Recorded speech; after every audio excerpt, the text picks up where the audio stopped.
Good morning, Mount Vernon. This is Mayor Sean Patterson Howard, and we welcome you to Mount Vernon Mondays. We hope you had a wonderful Thanksgiving holiday. And if you didn't go out, that you rested. And if you went out or served at home, that you had fun time with friends and families. And for those of you who didn't do that, but you chose to serve and take care of other people in the community, we thank you as well. Mount Vernon Mondays is really just an opportunity for us to give you some updates, to let you know what's happening in Mount Vernon, and to dig deeper, take a deeper dive into some of our departments and programs that are providing services. I'm just going to take a moment before we go to our wellness division to give you an update on the fire relief efforts, let you know some of the next steps, and then I will be bringing forth our Deputy Commissioner of Police, Jennifer Lackard, who will have her wellness team talk about the work that they're doing. The wellness team has 8 areas of focus, which is mental health, substance abuse, domestic violence, homeless outreach, youth in crisis, veterans, the aging, and those returning home from incarceration or group home placement and are returning to the community. And so we want to make sure that you get that information, and they are here to give it to you. And so just for the fire relief updates, on November 23rd at about 2:30 a.m., our city was shaken by a devastating 5-alarm fire that displaced 100 families at 30 Cottage and 45 Park Avenue. In the blink of an eye, children, seniors, families, pets were all displaced, as it took about 6 different fire departments to fight back for about 12 hours to bring that fire under control. These families lost their deep sense of security really in a blink of an eye, and the community was shook. I mean, these are our neighbors. These are people many of us have gone to school with, some of the elders who have taught and raised us, young people who are going to school and we see participating in activities in our community, and some people we didn't know because they might have been newer to the community.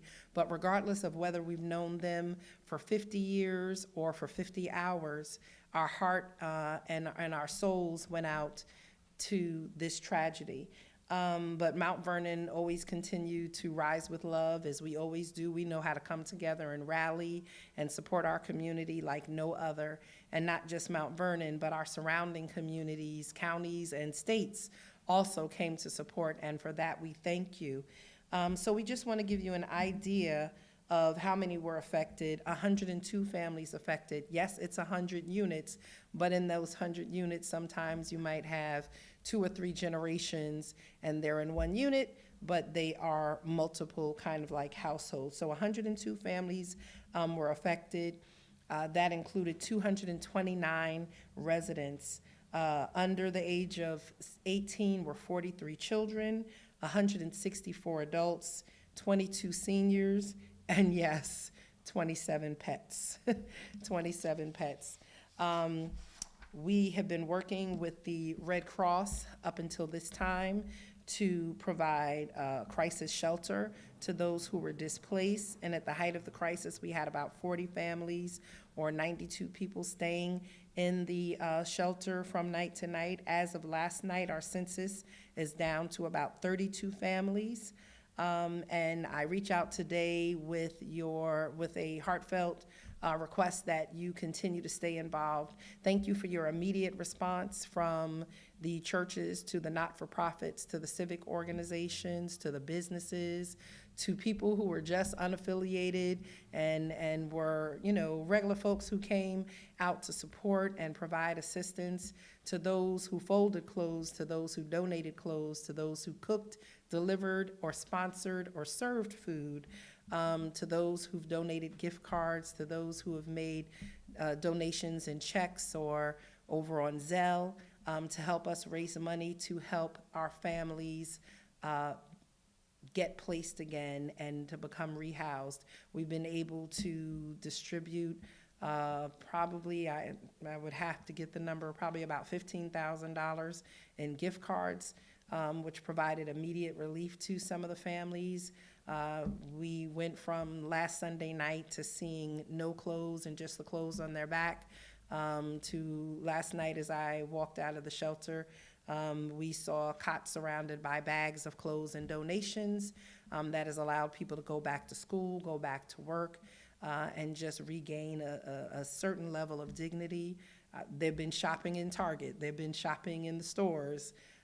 Thank you to the laundromats that have allowed them to come and do their laundry, and just everyone who is supported in their own way.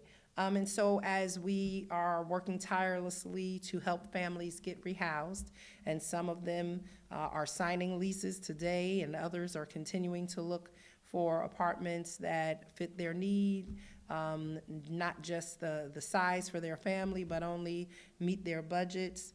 We want to make sure that we're able to help them with move-in packages of financial assistance, with furniture and some of the basic needs.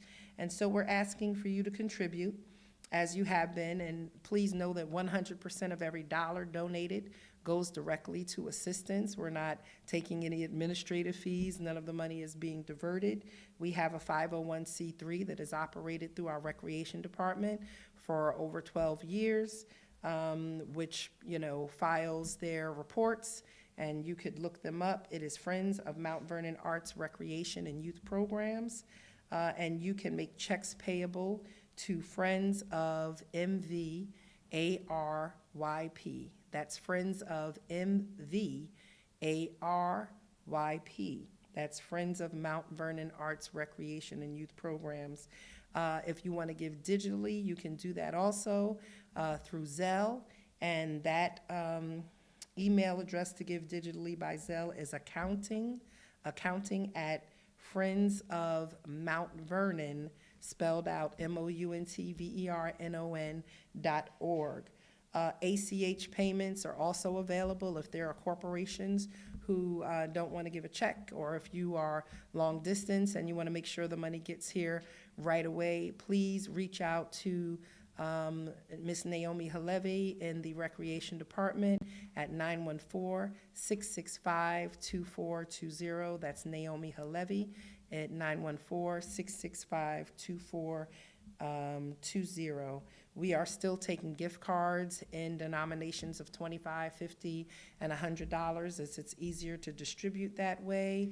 You can buy store-based cards. I know people have done them from Target or TJ Maxx or Burlington, as well as Visa, MasterCard, and American Express gift cards, because they can be used everywhere. And trust me, the families are using them. We're running into them in the stores, and they're shopping, and they're getting some of their needs taken care of. So we ask that you continue to do that. Gift cards can be dropped off here at the mayor's office or at the police department at the front desk. The mayor's office is only open usually until about 4:30, and then we're back over at the school. And we wanted to give a 24-hour location as the police department for the front desk.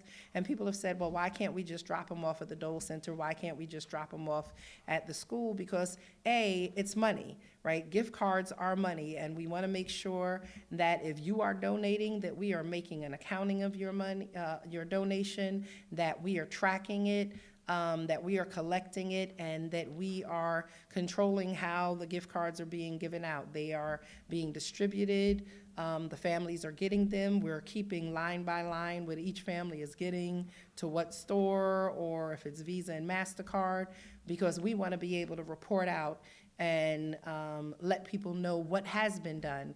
This is all about trust, and if you're giving money, we want to make sure that you have full confidence that whatever you are giving insofar as financial money and gift cards is being accounted for properly, tracked, and distributed to the families. Again, we are a resilient community. The families are rising from these ashes, literally, and in moments of crisis like this, we know Mount Vernon stands unified to support our families that have been impacted and displaced. They've been displaced, but they're concerned but not desperate, right?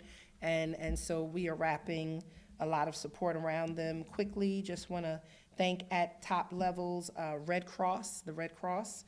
They usually only set up a shelter for 3 days. We're almost at, we're going to have them for about 10, potentially 12 days.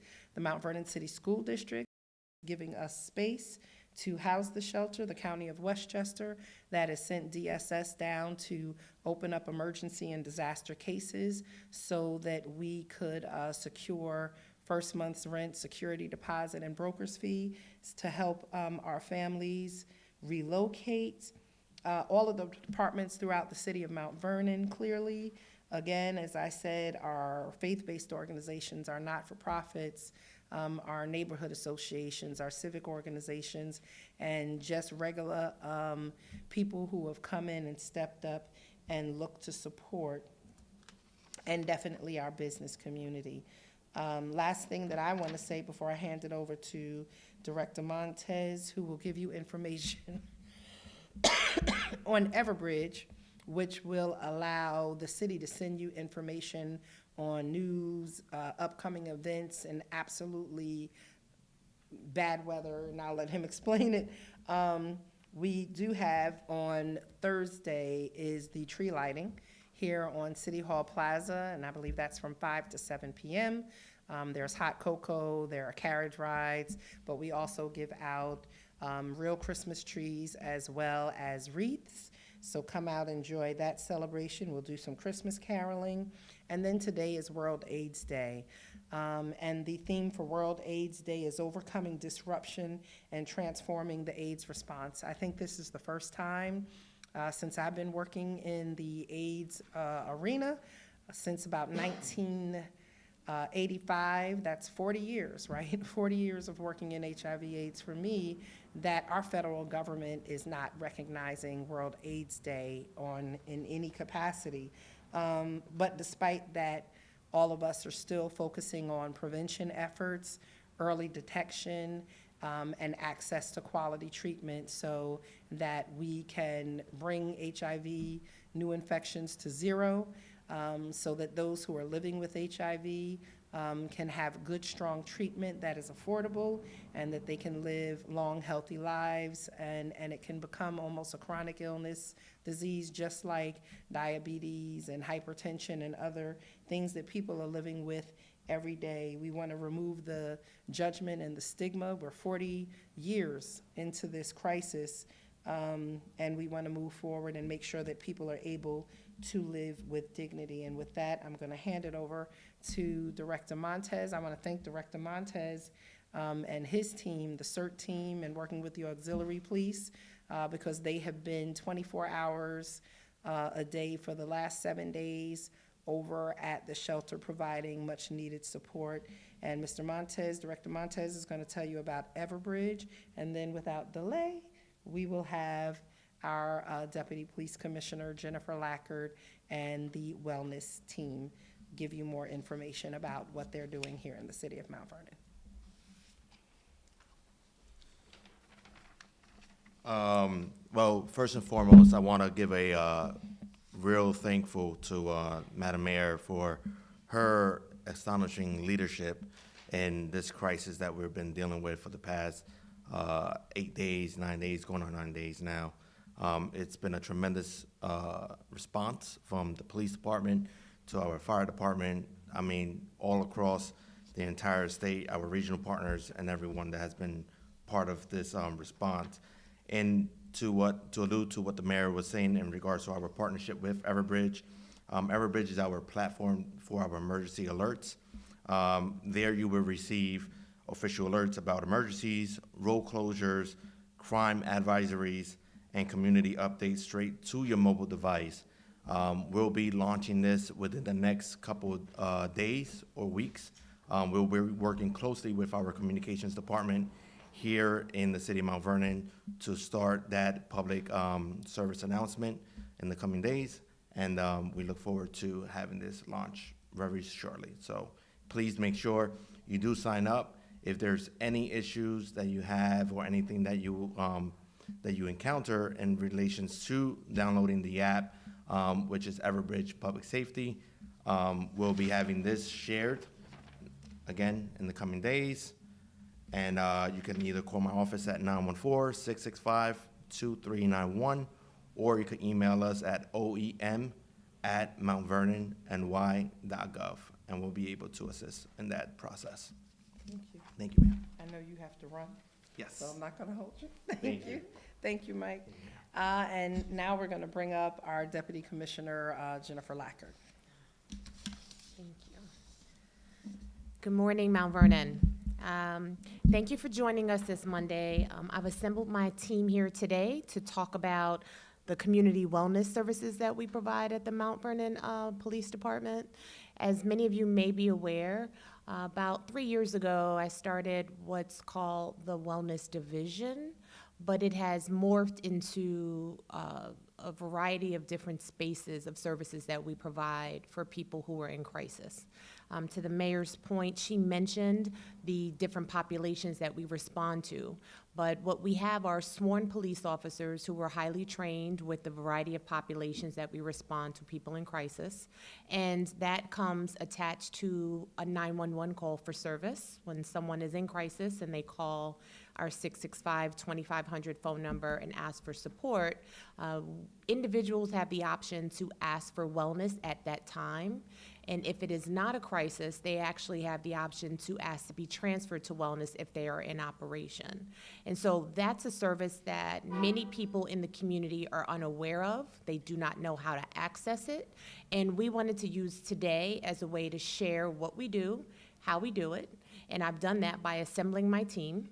I will start off by talking about our mental health and substance abuse work.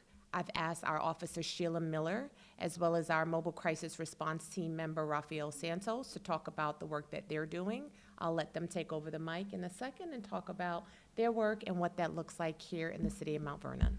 Go ahead. Good morning. My name is Officer Miller, and I work in the Wellness Division. Our mission is to provide support and services to 8 key populations within this community. Individuals experiencing mental health challenges, substance abuse, veterans, youth, re-entry, the elderly, the homeless, and victims of domestic violence. Today, I want to focus on 2 of those areas: substance abuse and mental health. Substance abuse.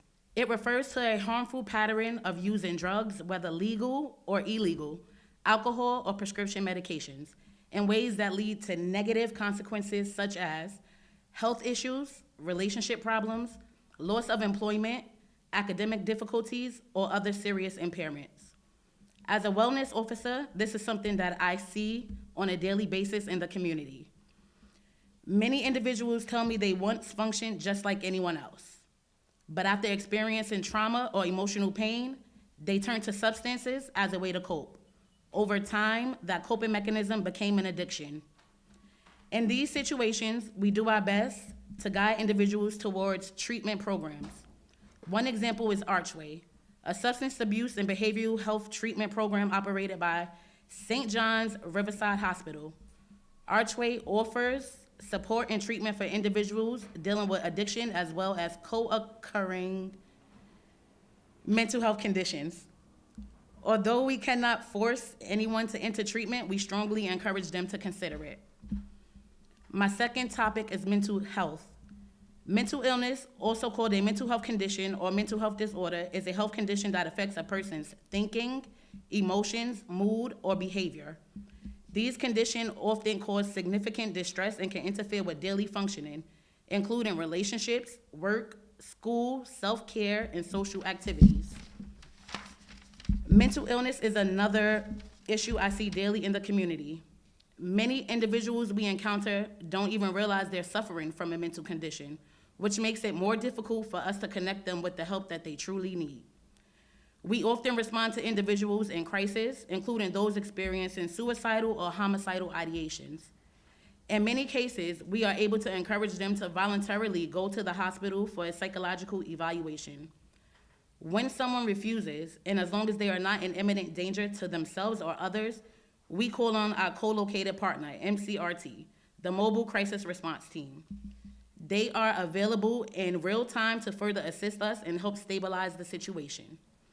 Many people decline our help at first, but we do not give up on them. We continue to conduct outreach, build trust, and offer support in hopes that one day they will accept the services available to them. I love the work I do, and I don't take the responsibility lightly. I am proud to be a resident of this community and even more proud to serve and protect the place I call home. Thank you for your time. Because they just called me so I have to step away for an emergency, but I want to thank you guys, and they're going to continue to give you information. The Wellness Division is something that is very near and dear to my heart as a social worker, as an addictions counselor, as someone who has worked in housing and domestic violence and all of the areas that you're serving reentry. We can build up the infrastructure of our city, we can build buildings, we can create jobs, but if we're not here to provide the soft human touch and the direct services, then we don't have a community. We just have buildings and streets and roads. If we're not building up the social infrastructure, if we're not creating dignity in the community for everyone, then we're not doing the work.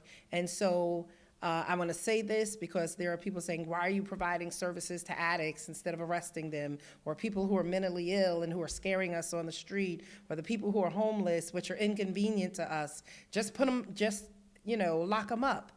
Being mentally ill, being an addict, being homeless, being a person in crisis is not a criminal offense. There can be criminal activities, but the act and the state of being in those situations in and of themselves is not criminal. We cannot arrest ourselves out of every crisis, and that is why the work that this division does is so essential to the operations of this city, to the humanity of this city, and to the forward progress of this city. And so I thank you all very much for the work that you're doing and that you will continue to do, and that will continue to grow because socially challenges are expanding. So thank you, continue to go on, and I appreciate you. Thank you. Go ahead. Hello, everybody. Good morning, everyone. Happy Mount Vernon Monday. Thank you, Madam Mayor. Thank you, Deputy Commissioner. I hope you all enjoy your Thanksgiving. Hope you were able to spend it with the people who matter the most. My name is Rafael Santos. I serve with the Mobile Crisis Response Team, otherwise known as MCRT, within the Mount Vernon Police Department, assigned to the Wellness Division. As many of us know, the holiday season can be joyful and equally challenging. So we traditionally see a higher number of crisis-related calls during this time of year, which makes the work of wellness and MCRT more important than ever. MCRT's mission is simple: to provide timely, compassionate, community-based crisis intervention for residents who are experiencing or at risk of experiencing a behavioral health crisis. Our goal is to reduce unnecessary emergency room visits, prevent hospitalizations when possible, and help stabilize situations before they escalate. When Wellness and MCRT responds to call involving mental health concerns, substance abuse, homelessness, youth in distress, or domestic violence, our priority is to engage the individual immediately and meet them exactly where they are. Crisis isn't one size fits all, it's fluid. And just like crisis, our responses are adaptive, but no 2 days look the same. Our purpose never changes, guiding people towards safety, stability, and hope.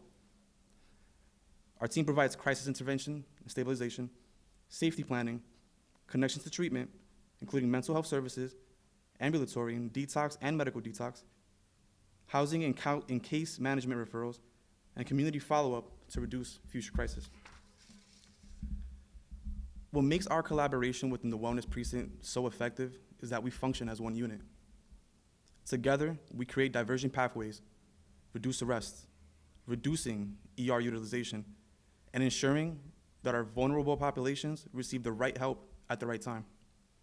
This collaboration brings together professionals, subject matter experts, and advocates, united by a shared vision of compassion, collaboration, and community-centered care. It's a model that I believe Mount Vernon can be truly proud of. I'm grateful to serve this community, and I'm proud of the impact that we continue to make, supporting individuals in crisis, strengthening families, and building a healthier, safer Mount Vernon for all. Thank you. And again, happy Mount Vernon Monday. Thank you, Raphael. To one of the comments that was made, so we have several partners that help make this possible. So many people ask the question of how did we get to the point and how is that being funded? And most of this work is funded just through partnerships and collaborations and talking to people who do the work and saying, this is what we see here in the city from a police response. These are the type of calls that we respond to, and we need your help. How can we work together? And I want to thank many of those partners who responded to my call and my endless pursuit of partnership. And many of those people include the Guidance Center of Westchester, who used to be our former mobile crisis response team partner. They also help us with anything that we may need on the mental health side. We have People USA, who is our current mobile crisis response team partner. That's all facilitated through Westchester County and our partners at the county and DCMH, who are helping us to move mountains with all of the mental health challenges we have around assisted outpatient treatment, one-stop, shopping in terms of housing. How can we get people housing, and how can we do this in a very collective and comprehensive way? Those partners are at the table with us. And we'll talk about some of the other partners that we have. Another one that was mentioned was St. John's Riverside. St. John's Riverside actually helps us do something very unique. And Officer Johnson will talk about that in a second, but we do have youth that are in crisis. And those youth that are in crisis, we have the parents who come into the police department, that call me on the phone, who send emails, who are really just asking for help. And when they reach out, we thought there has to be a way that we can support them as they continue to parent their children who are having types of challenges, whether it's a mental health crisis, maybe it's an addiction, whatever that might be, and a parent is struggling with how to continue to parent their children. We created a support group for those parents. And I want to thank St. John's Riverside because they provide us the facilitator, and that's Alverna Sharpless. They have been our partners for a while. Our cannabis court that we started through Youth Court several years ago is facilitated through St. John's Riverside, and it's them allowing the space and the opportunity, bringing partners to the table, giving us the staffing, which of course that's all of our challenges, the licensed, credentialed individuals to do the work and facilitate the group, and then actually the physical space for us to have them off-site. No one wants to come to City Hall. They don't want to go to a police department, but we do have those partners that allow us to do that work. So I wanted to just lift up in that moment the partners who have helped us with our mental health and substance abuse journey, and how this community wellness effort is not just one-sided. As situations arise and as we find ourselves responding to people in crisis, we continue to create those opportunities. So I'm now going to shift to Officer Johnson, who has been working on our youth and crisis work, as well as our homeless outreach, as well as Heidi Rodriguez, who's with our Choice Homeless Outreach team, and they'll talk a little bit more about what they do. Good morning. Thank you, Madam Mayor and Deputy Commissioner Lackert. Good morning, Mount Vernon City. Officer Johnson with the Mount Vernon Police Department and our Wellness Division. I'm going to be talking about the youth and homeless, and I'll make it short because we have work to do. Policing with care means meeting people where they are. So part of my job is to help with dignity and guide every youth towards like a potential future. We aim to reduce harm and build trust, as well as collect data and share the data so that we can, measure the outcomes a little bit better. As far as the youth, we've had success with partnering with the school district for school dismissals and also fire drills. We've coordinated with the parents, as well as Deputy Commissioner stated. We developed a parent support group that has been very successful. Just dealing with the youth and ages 13 to 16 years old, we do have a population that suffers from autism, and schizophrenia, and just mental health issues. So we've been able to gather those parents and talk about it every week. So that support has been tremendous, partnering with the St. John's people. For the homeless, we have been conducting special attentions throughout Mount Vernon. Our city lots, city parks, we go around every day, and we attempt to scout, what we see there, what we have, and who we can help. We have Choice Agency, Miss Heidi. She's also with me a lot of the times, to do homeless outreach work, and just getting to know the community. The most important thing, my takeaway is treating people the same way you want to be treated. So with that being said, I will give the mic to our homeless outreach worker, Ms. Heidi. Thank you, Officer Johnson. Good morning, Mount Vernon. Choice Homeless Outreach Work Team provides a direct community-based outreach to individuals who may not be connected to traditional services.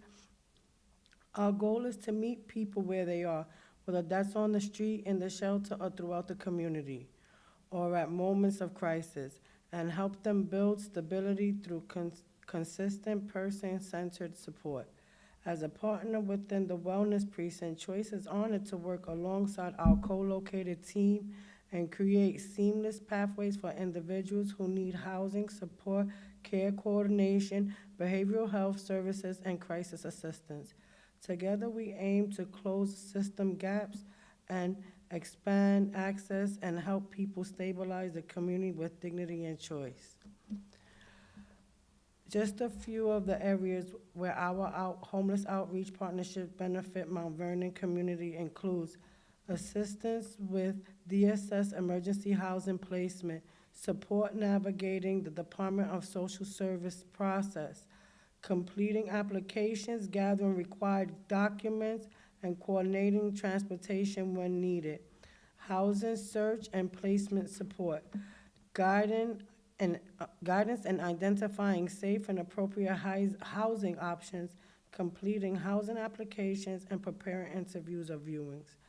Advocacy with landlords, shelters, and service providers, direct communication, collaboration, with property owners, shelters, and staff, community aid to reduce barriers and support successful housing stabilization, linkage to benefits and essential services, assistance assessing benefits, SNAP, Medicaid, SSI, SSD, if applicable, obtaining vital documents and connecting individuals to medical, mental health, and community-based support, ongoing housing stabilization, case support, follow-up visits, and contact to help individuals maintain their housing, address safety or environmental concerns, and problem-solve challenges that can put their housing at risk. At the end of the day, our work is about making sure people feel cared for, not forgotten, and that someone is willing to stand beside them when life becomes overwhelming. Thank you. Thank you, Heidi. A few notes on the housing and the homeless outreach work that we do. People don't pay attention to when there is an actual crisis, someone's being evicted, someone's life is being changed. We talk about the fire that devastated 102 families in our community this past week. And when someone is going through a mental health challenge or they're unable to collect the areas of their life in a way that they can live successfully in the community, it unfortunately does mean that they may be at the brink of eviction or they may be unhoused because of their addiction. And really no one fills that gap because everyone has their specific role. But police are usually called to respond because, as the mayor said, it can be considered a quality of life issue. It's a nuisance to see someone who is homeless walking the street, for them to use the bathroom as the public space as a bathroom. We know that our wellness precinct has been the bathroom for a homeless person that we've been working with for some time. But we know that, and we look at him as a person who we care for, who we know, and we treat him with the dignity that he deserves, but at the same time, he needs help. So we don't take the approach that we're going to arrest everything away, because that's not what we do. We will continue to see the same issue if we do that. Our system will arrest him, put him back in for a couple of hours, he'll come right back and do that. So we try to stop the process by saying, let's see how we can use this police service call as a way to dispatch human services, not police resources, but human services. And that's my partners here. We've been able to use a police call for service to then tap in county single point of access, our SPOA people, to then get them evaluated, make sure that we're a part of that process, and then also to get people where they need to be so that they're on that list to getting supportive housing in the community. And yes, it may seem weird that it's coming from the police department, but we are the ones that get that crisis call. So how better would it be that when we get that call, we're dispatching the right resources at the right time? So I am then going to finish up with our Officer Beauvoir, who will talk about our work with the STRIVE initiative, which is the strategic targeted reduction in intimate partner violence. That's funded through the DCJS. And DCJS's model really models the GIVE model, but it looks at intimate partner violence with people that are dealing with domestic violence incidents. And so we have a very specific effort that we took our wellness model, which we already had, and the state liked what we were doing, and they wanted to see how we could now impact the numbers as it applies to people impacted by domestic violence, and specifically around intimate partner violence. With that, I have brought on Officer Beauvoir, who also is our subpoena officer, to do some of this work and really become the subject matter expert in this area. And then she will also punt to our two partners that work with us to actually deal with the survivors of the domestic violence calls. So with that said, I will turn it over to Officer Beauvoir.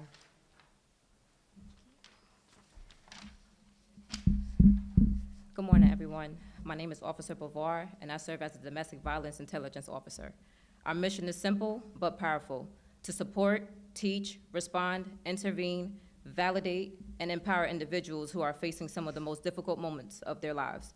In this role, I work directly with the victims of domestic violence, assault, and other high-risk incidents. My priority is to make sure that every person we encounter feels seen, heard, and supported. We approach every situation with compassion and trauma-informed care because we understand that one phone call can change someone's entire world. I collaborate closely with our officers, detectives, community partners, and advocacy programs to ensure victims receive the resources they need, whether that's safety planning, counseling, legal guidance, or help navigating the court system. Our goal is to break cycles of violence, strengthen community trust, and create paths towards safety and healing. At the core of the STRIVE program is the belief that no one should ever feel alone during a crisis. We are here to stand beside victims, to guide them through the justice process, and to empower them as they reclaim control over their lives. I work closely with Jessica, who is our high-risk domestic violence advocate from Hope's Door. I also work with Maricelis from WJCS, who works with our non-intimate partners and crimes victims. Thank you for allowing me the opportunity to serve, and thank you for supporting the work that we do to protect and uplift our community.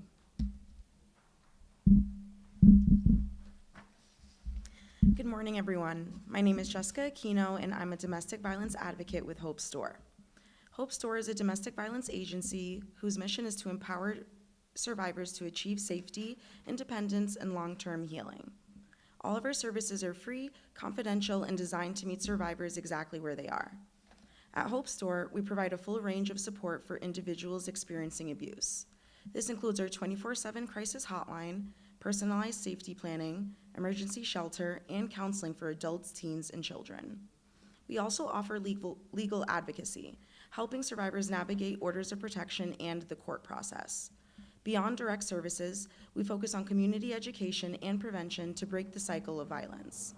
Everything we do is trauma-informed, culturally sensitive, and survivor-centered. One of the most impactful parts of our work is our partnership with local police, specifically through my role embedded within the Mount Vernon Police Department, funded through DCJS's STRIVE initiative. Being present within the department allows me to support survivors in real time, often at the exact moment a crisis is unfolding. This approach creates several key benefits. Immediate crisis response. When officers respond to a domestic violence call, I can be notified right away and connect with the survivor so they don't have to wait hours or days for help. Increased safety. Early safety planning can significantly reduce risk and give survivors a clearer sense of their options. Reduced barriers. After an incident, survivors are often overwhelmed. My role is to bridge that gap, connecting them immediately to shelter, counseling, legal help, or ongoing advocacy. A more compassionate response. Police interactions can feel intimidating, especially during trauma. Having an advocate present brings a supportive, non-judgmental voice to the situation, helping survivors feel heard and understood. Stronger collaboration. Working closely with officers ensures coordinated care and consistent trauma-informed support from the very beginning. Overall, our goal is to make the response to domestic violence in Mount Vernon faster, safer, and more centered on the needs of survivors. I'm grateful for the partnership and honored to do this work alongside our community. Thank you. Good morning, everyone. My name is Maricelis Dominguez, and I'm a crimes victims advocate with WJCS. The Crime Victim Advocacy and Support Services at Westchester Jewish Community Services serve a wide range of crime victims, from babies to the elderly who reside, work, or have been affected by crime in Westchester County. As a crimes victims advocate, I work closely with the wellness team to provide both short and long-term assistance to victims of domestic violence, human trafficking, elderly abuse, gun violence, homicide, and other crimes. Our dedicated team empowers survivors through compassionate, personalized support, including crisis interventions, safety planning, court accompaniment, advocacy, lock changes, financial assistance, counseling, and resource connections to promote healing and recovery. Being a co-located partner of the Wellness Division enhances our ability to deliver these essential services within a collaborative, accessible environment, fostering a holistic approach that integrates mental health, social support, and community resources. This partnership strengthens our capacity to effectively support survivors and provide a safe, integrated space for individuals seeking help and recovery. We provide services in English and Spanish. Thank you. Okay, so I am that proud mama bear. You know, when this started, there was nothing, and I don't think people realize that when that call comes through, you know, when you're hearing that call come over the radio and someone is really in crisis, you know, in addition to the brave men and women that are working our patrol and respond to people in crisis, I am even more proud to respond to my human service providers, because that's really what people need at that time. We need to ensure for safety, and after we do that, we need to make sure that we stabilize people in the community as much as possible. So I'm here with a full spirit, because you now get to meet who my people are. But I want to make sure that you know how to access as I close this out. There is, a lot of people think that they can call us directly, and you cannot. You need to call the dispatch at 911 or 914-665-2500. What people don't know is if you call 911 here, that goes to county, and then you have to say where you are, and then it gets routed to us. The fastest way is to dial the number directly, but both 914-665-2500 as well as 911 will still get you to us. You will reach the dispatchers that are at our 911 call center, and they will receive your call. And if, depending on what your needs are, they can respond and send out a patrol officer, a sector car, and they can also send out medical or fire, depending on your needs. Now, as a result of you hearing what we offer here at Wellness, if you find yourself in a crisis, but not necessarily that level where you want sort of the blues coming and there's this big response, you can ask at that time for Wellness to respond. You can ask for them to also come out. We are a patrol co-response, so we can show up. If we are working Monday through Friday from 8 a.m. to midnight, yes, we will respond to those calls. We also are a wellness follow-up, meaning if your call comes in after midnight, between midnight and 8 a.m. or on the weekend, and you need something, we will get that report, we will get that follow-up, and we will reach out to you within 24 to 48 hours to see how we can be assistance and then bring in additional human service supports to you. We will be on our website starting in January of 2026, updating information on the police website. So what we're asking people now, that if something here piques your interest or you just want to know what we're doing at Wellness, go to www.mountVernonNY.gov/wellness, and that is where there will be a link for you to click to subscribe to the wellness page. And what that means is as we put out new content, which will be regular moving forward, you will receive a notification of what we put out. There will be reports. Police reform also falls under my purview. A lot of things that I'm doing in that space will be provided to the community, but that is where you get those updates. Again, go to mountvernon.newyork.ny.gov, mountvernon.ny.gov/wellness to subscribe to receive updates from the page. With that said, I want to thank everyone for your help and your assistance in listening to everything that we do at Wellness. Please reach out, please stay safe, and enjoy the